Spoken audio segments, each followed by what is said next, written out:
Now you know. We're not here for the moment. We're here for the takeover. Now that's what I'm talking about. Caitlin Clark wasn't the only one building muscle over the offseason, because the Indiana Fever marketing team is absolutely flexing all over the WNBA right now. In the past week, they rolled out their new Now You Know campaign. And it's about as subtle as a root canal without the Novocaine. The Fever, to put it simply, are done. They're done playing the WNBA's collectivist PR games. They're done pretending they're not the main event. This campaign is a full-blown offensive assault. It's a double-barreled middle finger to the haters who spent the last year bashing Caitlin Clark, downplaying her records, and trashing the new fans who literally saved the league from irrelevance. Our road games sound like home games because our fans don't ask for permission to dominate. We're talking bold, confident, in-your-face social content that finally embraces what everyone already knows. The Fever are the team, Caitlin is the draw, and the league's future runs through Indiana. Let's get into it. But first, like this video if you're loving that the Fever are finally going on offense. And subscribe for more Fever updates, because trust me, it's going to be a wild ride this season. Because every once in a while, the lion has to show the jackals who he is. When I saw the new Fever campaign, the first thing that came to mind was Christopher Walken in Pool Hall Junkies.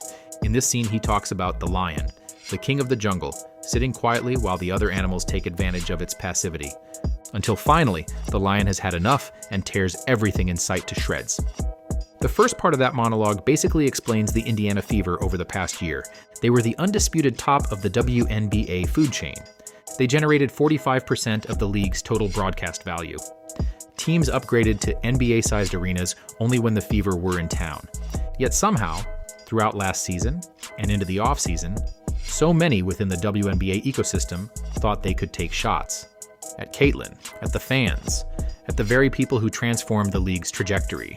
New fans are sucking the life out of the WNBA right now. It's just the truth.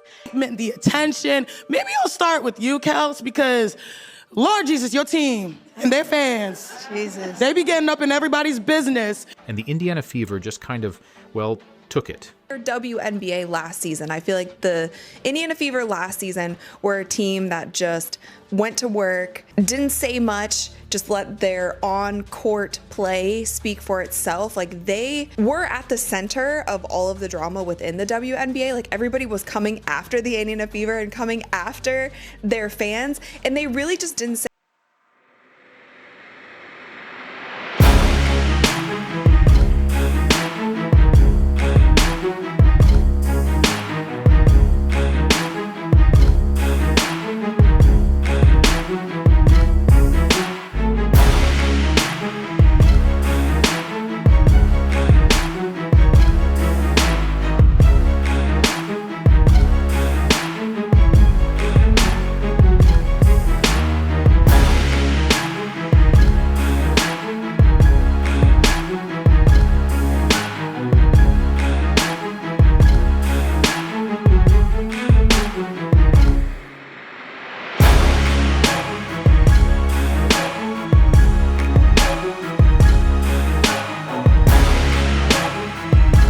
They're letting everyone know they are the team, and they are here to dominate.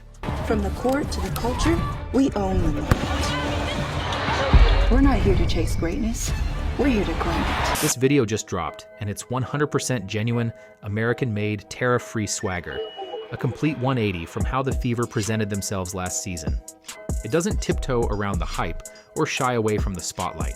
Instead, it fully claims the cultural moment happening right now in the WNBA, and is unapologetic about its role and its dominance.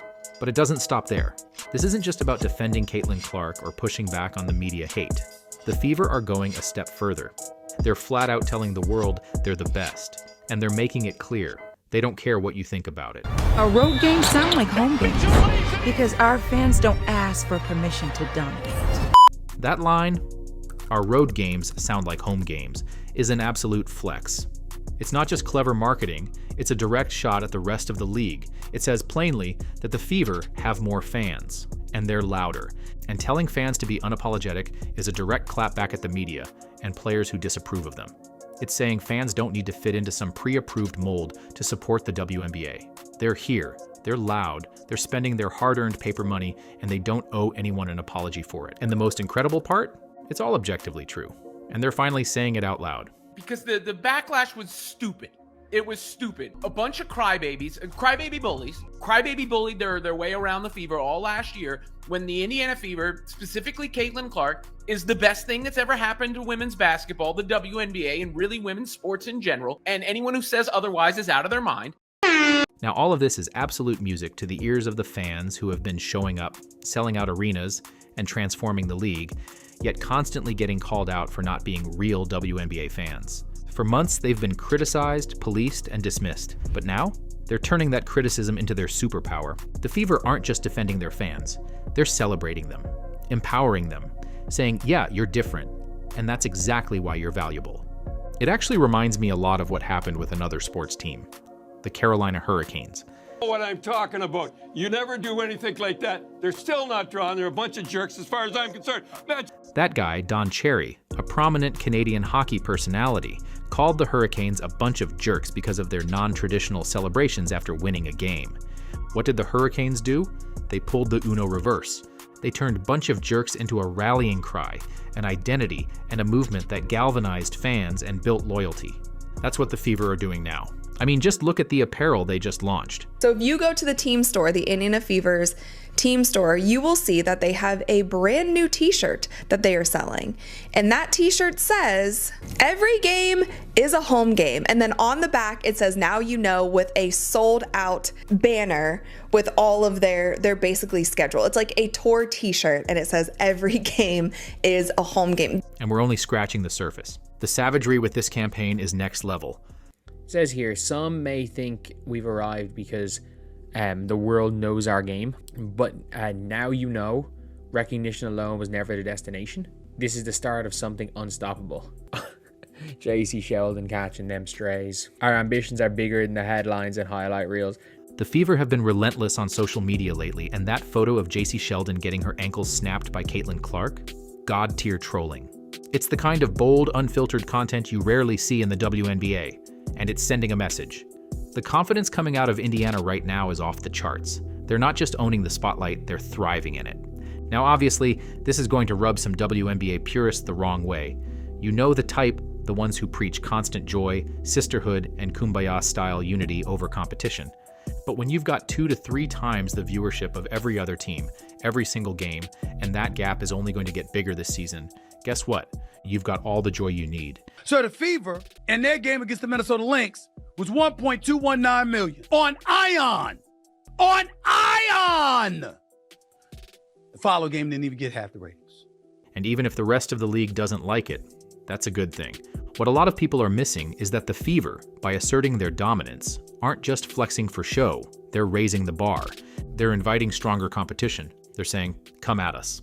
If you're an Indiana Fever fan, you get super excited about something like this. If you're not an Indiana Fever fan, if you're, say, a New York Liberty fan or a Las Vegas Aces fan, this riles you up even more. So when you are going to these games where they are playing against the Indiana Fever, you are going to be more excited, more just amped up to see this. There are more rivalries and the competitive nature of these games are heightened because of little things like this. I mean, with 41 national broadcasts and teams literally upgrading to NBA arenas, but only when the Fever are in town, the Fever were already going to get every team's A game this season. Now, with this new swagger and dominance they're claiming, every team will want to be the ones to knock the Fever down a peg. And the Fever are fine with it. They're not asking to be liked. They're daring the league to try and stop them.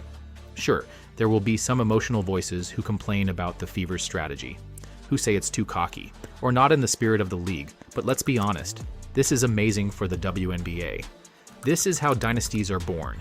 This is how rivalries catch fire. This is how leagues grow. You don't build buzz by having everyone hold hands and pretend it's all equal. You build it by having a team that everyone wants to beat. The Fever are becoming that team. The one every player is desperate to take down, the one fans line up to see, whether they love them or hate them. And based on how the Fever are taking charge on social media, in training camp, and in the media spotlight, they clearly believe they have the team to take on the world. And from the early returns we're seeing in camp, we can absolutely see why.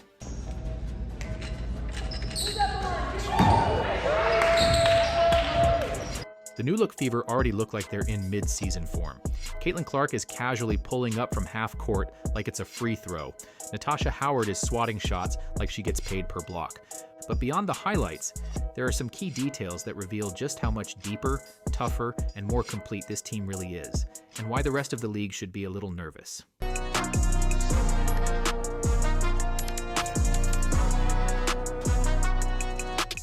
Let's start with Sophie Cunningham. She might be the most underrated addition to this roster. And honestly, she looks like the Fever's Swiss Army knife. She can shoot, she can defend, she's scrappy, she brings energy, and she's tough as nails. I could see Sophie just coming in for a few minutes a game and, giving Caitlin Clark a rest or anybody else a rest, starting at the 1, migrating over to the 2, whatever. She seems to be able to do it, and she isn't looking bad while doing it. She's confident. She's hitting her targets cross court, and there is more footage showing her spotting up so she can still go over to the 2, to the 3, to the 4 even, spot up at the wing and knock down a 3.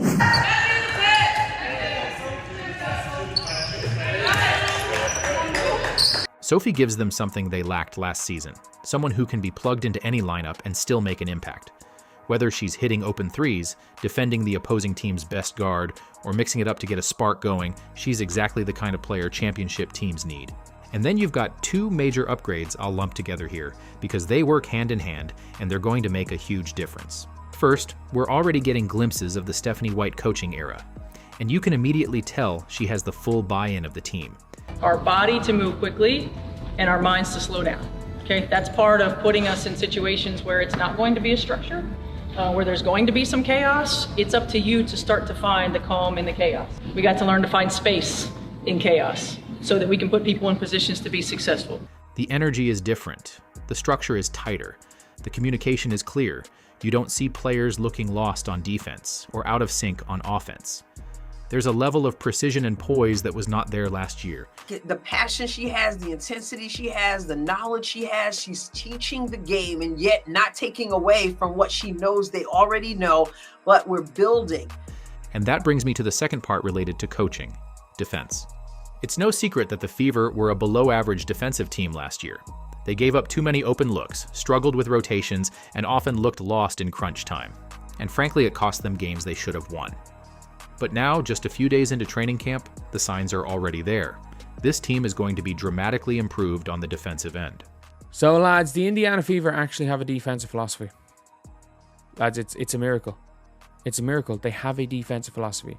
And finally, let's talk about DeWanna Bonner, because it looks like she's going to be a huge influence on the Fever this year, both on and off the court.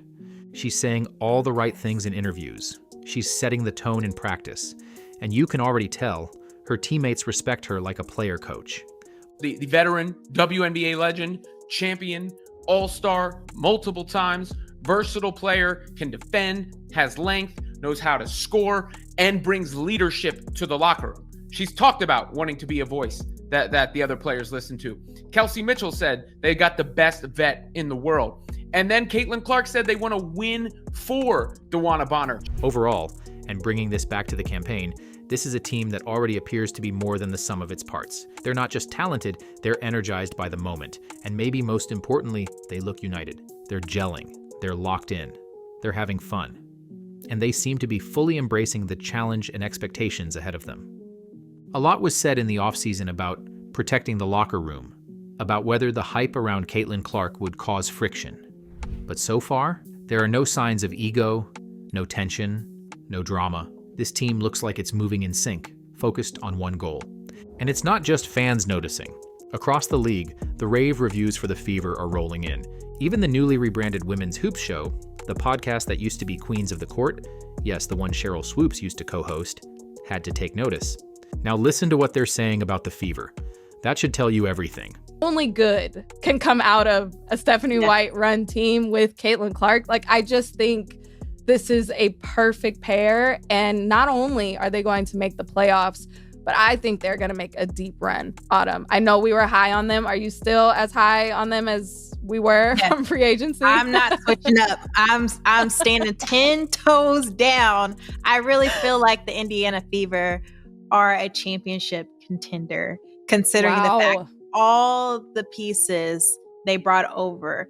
I said it in a previous video, and I'll say it again. I think this is the season the WNBA finally figures it out, even if they have to plug their nose while taking the medicine. The ultimate goal is simple: convert Caitlin Clark fans into lifelong WNBA fans. And to do that, the league has to avoid unforced errors, like letting jealous media voices and salty player takes denigrate the very fans who are filling arenas, driving record ratings, and breathing life into the sport. The Fever, with their new Now You Know campaign, are doing more than their part. They're not just hyping themselves up, they're celebrating their place within the league while elevating it. It's bold, it's loud, it's confident, and it's exactly what the fan base needed. This isn't about one player or one team, it's about capturing attention and creating momentum that pulls in more fans, not pushes them away. Every day that goes by, things continue to trend upward. For Caitlin Clark, for the Fever, for the WNBA, and for women's basketball as a whole. The Lions are standing up, showing the world exactly who they are.